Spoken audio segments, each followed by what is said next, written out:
Isang mapagpalang hapon po sa ating lahat. Alam nyo ho, saksi ho kami, lalong-lalo na sa Distrito 2 ng Quezon City, kung ano ang pagbabago nung dumating ang ating Presidente Duterte.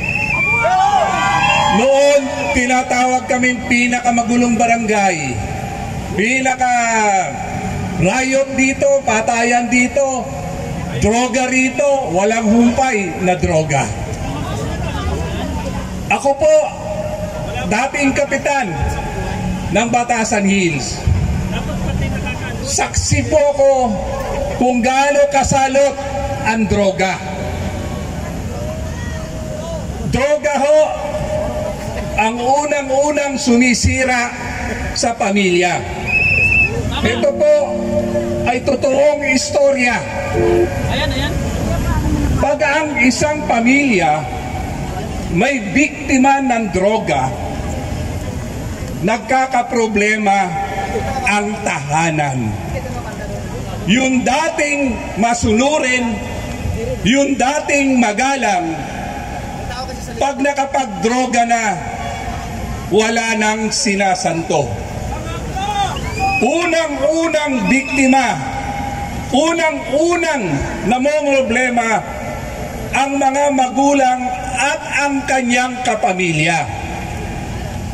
Pag naubos na ang mga gamit,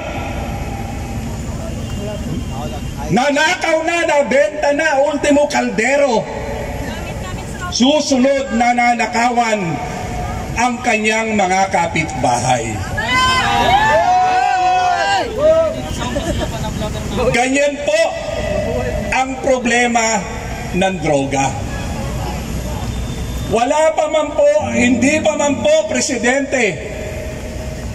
si Presidente Duterte, kung ano ang stand niya sa Davao, yan din ang stand ng inyong abang lingkod.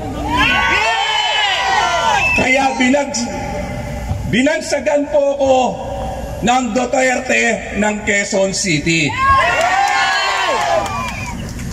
Saksi rin ako na wala tayong malalapitang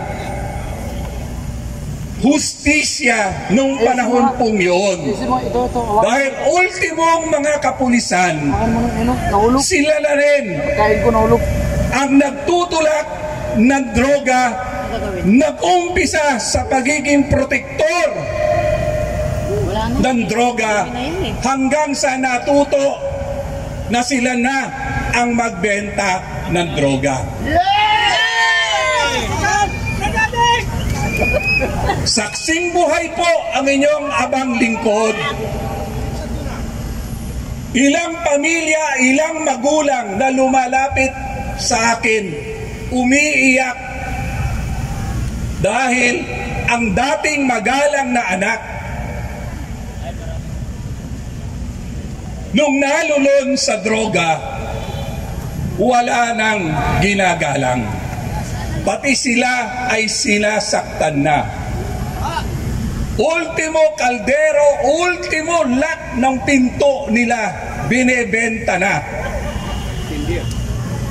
Wala nang matakbuhan. Pag nagsumbong ka sa pulis, mas nauna pa ang pulis na magsabi sa puser ng droga na may nagreklamo sa inyo. Noon, weteng lang, okay na sa kapulisan. Pero dumating tayo sa punto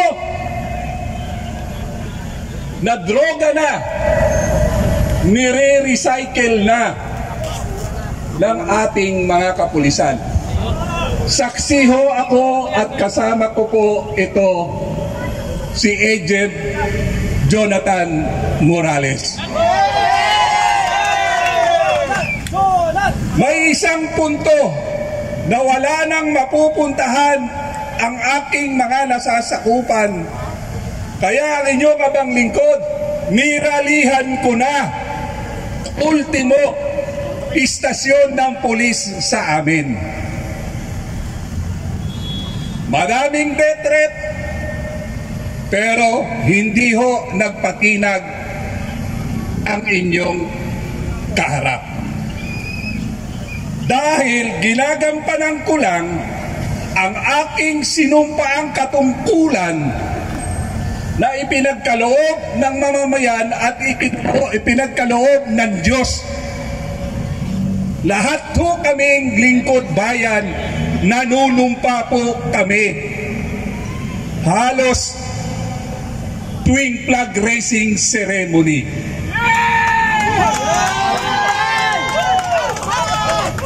Nakakalungkot po okay lang. dahil kung sino ang nagpatino ng bayang ito, siya ho ang inaatake ngayon.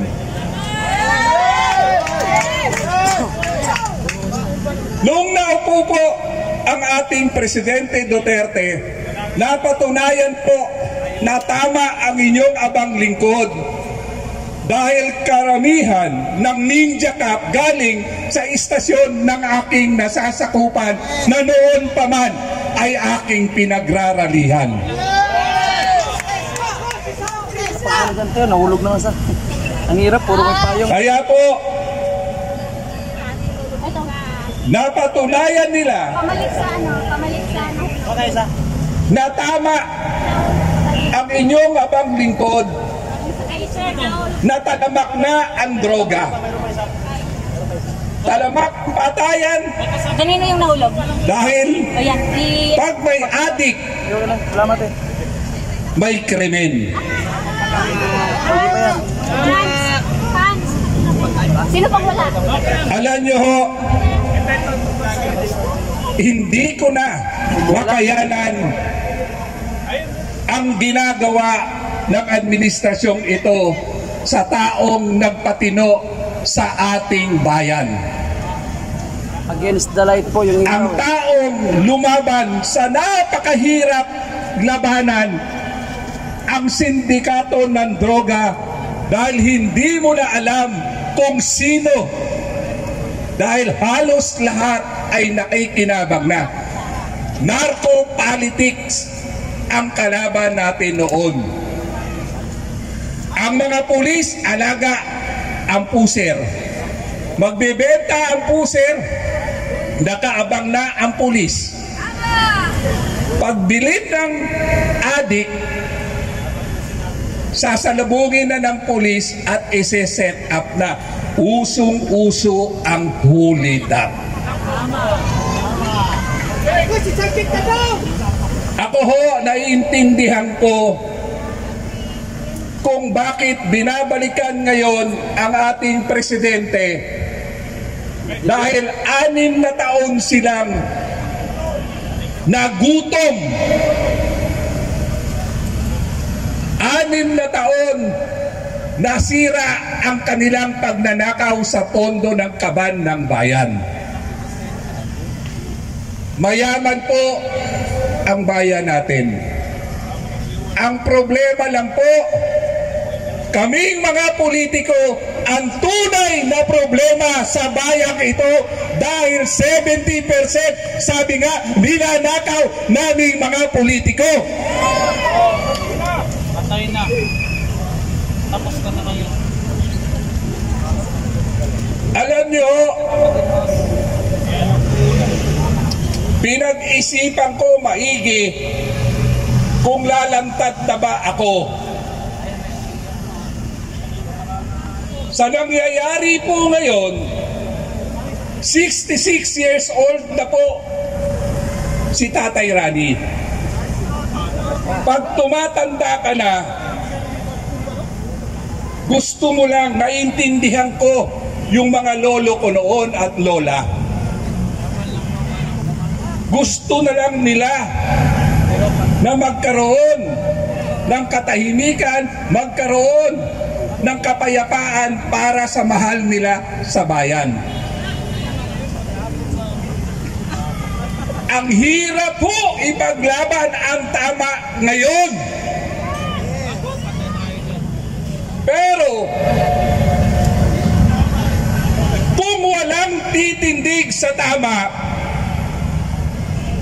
tuloy-tuloy po ang kasamaan na dinulot ng ilang mga politiko na mga buhaya. Sa barangay ko po, ang may pinakamalaking crocodile farm.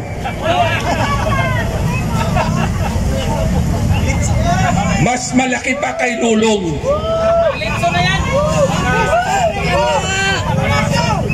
Kaya ito po mga kasama ko nandito ngayon, nagpasya po kami na tumindig na.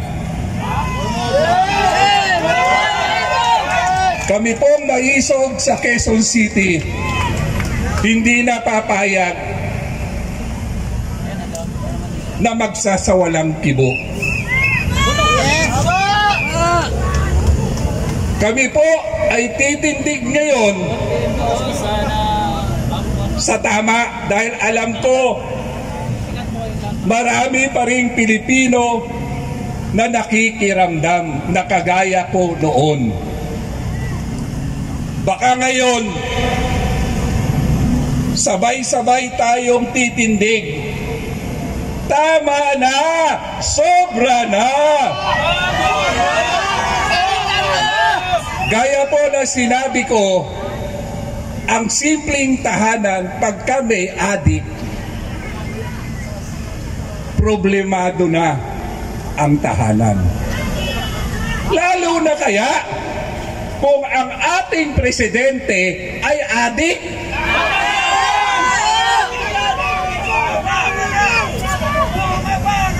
Kaya nagkawindang-windang ang Pilipinas. Ang pagbabago po ay kailangan dalawang tao. Ikaw ay malaking magagawa sa pagbabago. Hindi ko na rin po patiis na walang pakundangang pagbigay ng ayuda.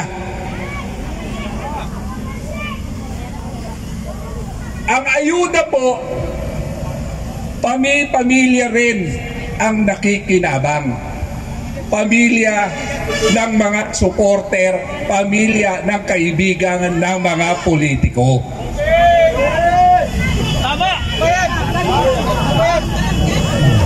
Papayag pa po ba kayo?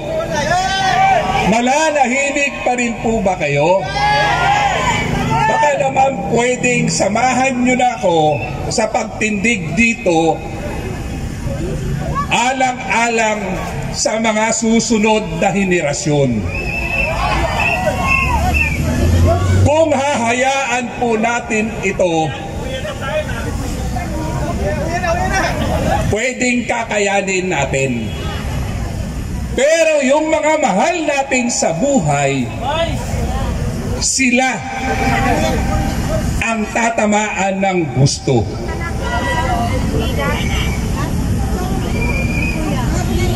Yung silent majority po, yung kasama ni Marites,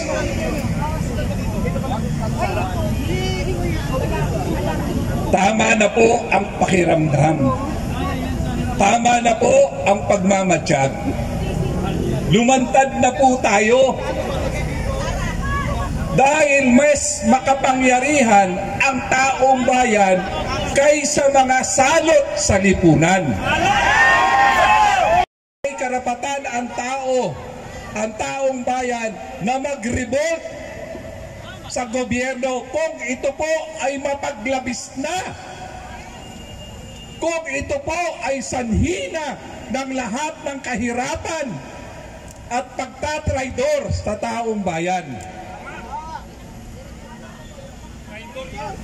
Pinagkaloob po sa atin yan. Gamitin po natin yan.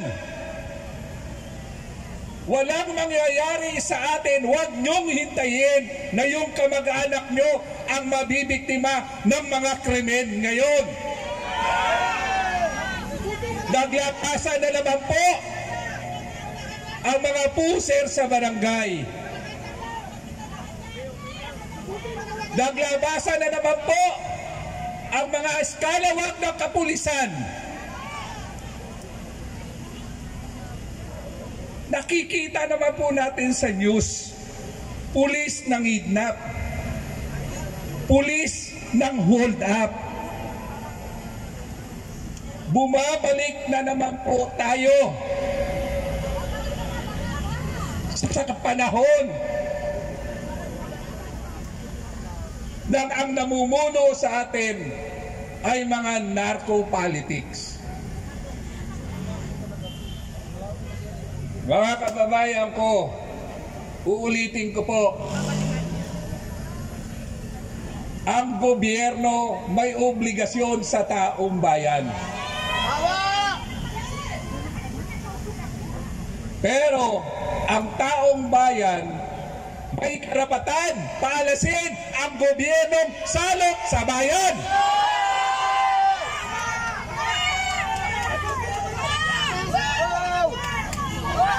Walang pakialam ang ating presidente sa nangyayari at problema sa labas ng palasyo. Basta siya ay nasa sulok at nagpupulburon, wala na. Kaya ho naman, ang gustong mamuno sa atin sa 2028, ngayon pa lang sinisira na ang ating Super Inday.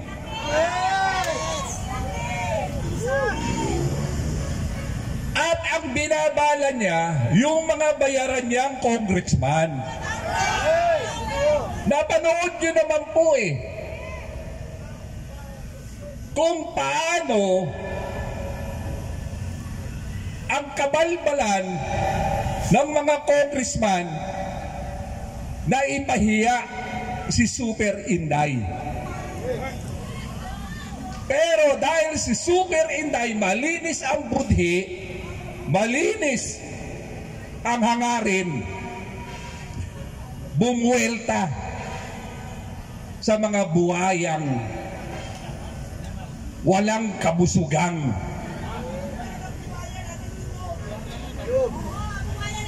Mga congressman. May pastor pa. Nakakrus pa.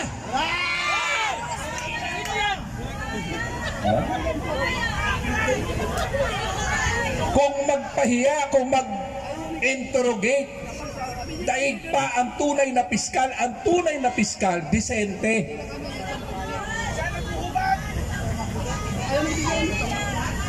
Pero itong pastor na to, ang tulis ng dila. Mukhang sanay, humibod ang dila niya.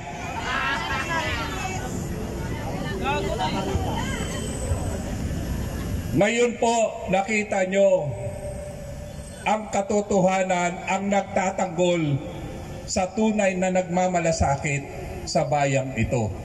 Taong bayan na ho ang nagtatanggol kay Super Inday. Sana po, samahan, sabay-sabay tayong maglabasan. Saksi ho ako sa ilang revolusyon. Unang revolusyon sa tatay ni BBM. Nandun po ako. Sa EDSA Revolution, alam ko po kung nagsasawa na kayo. Kaya ho, Inday, Super Inday, baka ikaw lang ang hinihintay tumayo dito maglabasan na ang mga tao. Kailangan namin ng isang leader. Leader na ipagtatanggol ang mga naghihirap na bayang Pilipino.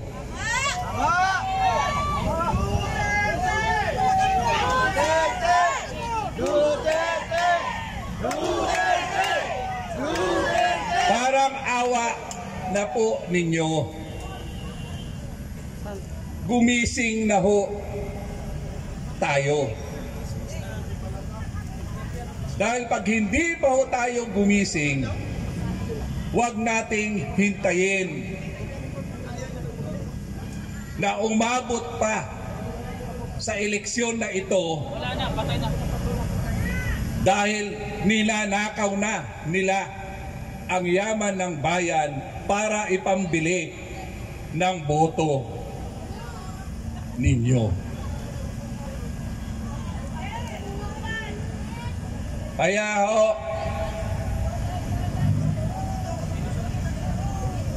ulitin ko, ikaw, ako, tayo ang solusyon ng problema at para mapatalsik ang salot sa bayang ito, mag-vote in na ho tayo.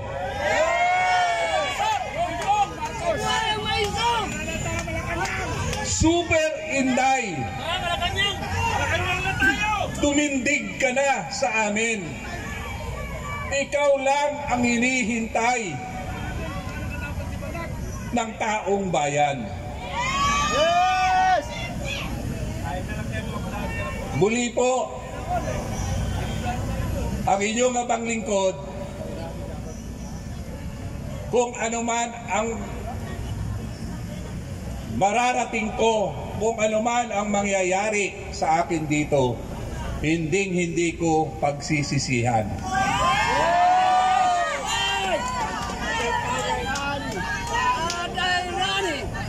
Mapalad ko dahil ang mga anak ko ay stable na. Mapalad po ko dahil kahit kailan hindi ako pinabayaan ng Diyos. Kaya utang ko sa Diyos, utang ko sa taong bayan na ipaglaban ang katotohanan. Huwag matakot, huwag magpauto. Pigilan na ang paglulustay ng kaban ng bayan ng mga ilang politiko. Sama-sama ho tayo. Muli, bawal ang mapagod, bawal ang matakot. Ang inyong balingkod po, galing sa isang mahirap, kaya sino ang makakaintindi sa isang pangangailangan na isang mahirap kundi ikaw galing sa mahirap?